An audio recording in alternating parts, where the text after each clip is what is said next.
Akalar, men buni ko'ribchi, men jinni bo'lib qoldim. Bunaqasini ko'rmaganman. Bahaybatligini qarasanglar-chi. Harbiy kema bo'ladi. Tepasi ko'rasam, samolyotda turibdi. Hammasi noyob samolyotlar. Amerikada bilasizlar, ikkinchi jahon urushi bo'lgan-ku, Vyetnam bilan. O'sha Vyetnamga harbiy samolyotlarni tashiydigan eng katta kema bo'ladi. Dunyoda bunaqasi bitta akalar. Kорабль nomi Intrepid deyilgan. Hozir videoga like bostirsangiz, men ichiga kirib sizlarga obzor qilib beraman. Ketdi. Lekin tekshiruv yomon qatdim ekan, akalar. Topganmi bor-u, hamma narsasini tiskilab chiqdi-da. Bilet sotib oldim, narxi $38 ekan. Oho, samolyotlar juda ham ko'p ekan, akalar bu yoqda. O, narogacha ketganda. Hozir men sizlarga ichida eng zo'rlarini, ma'lumotlarini berib o'taman. Birinchisi bu raketa samolyot bo'lar ekan. Nomi Qora qush. Amerikaning harbiysida razvedkachi bo'lib ishlagan ekan.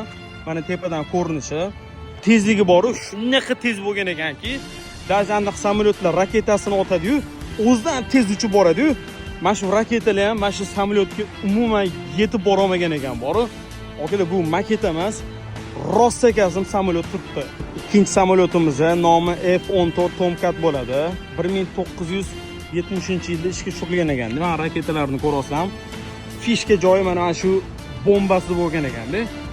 Короче, bu to'g'riga uchmas ekanda.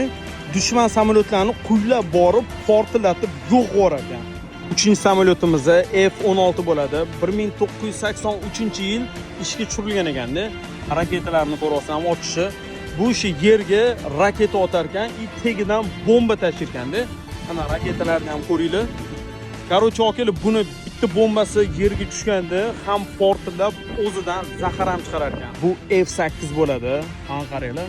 Akula deb aytishar-kanda, chunki akulani tishi turibdi. Vyetnam urushida eng ko'p xizmat qilgan samolyot mana shu ekanda. Lekin juda ham uzun. Lekin men kорабль bor-ku, antennasiga va shu mazza qildim. Hech kim katta ekan. Podvodniy lotkani qaranglar, kattaligini. Buni fishka joyichi, urush bo'layotgan joyda suvni tagidan boradi, hech kimga ko'rinmaydi.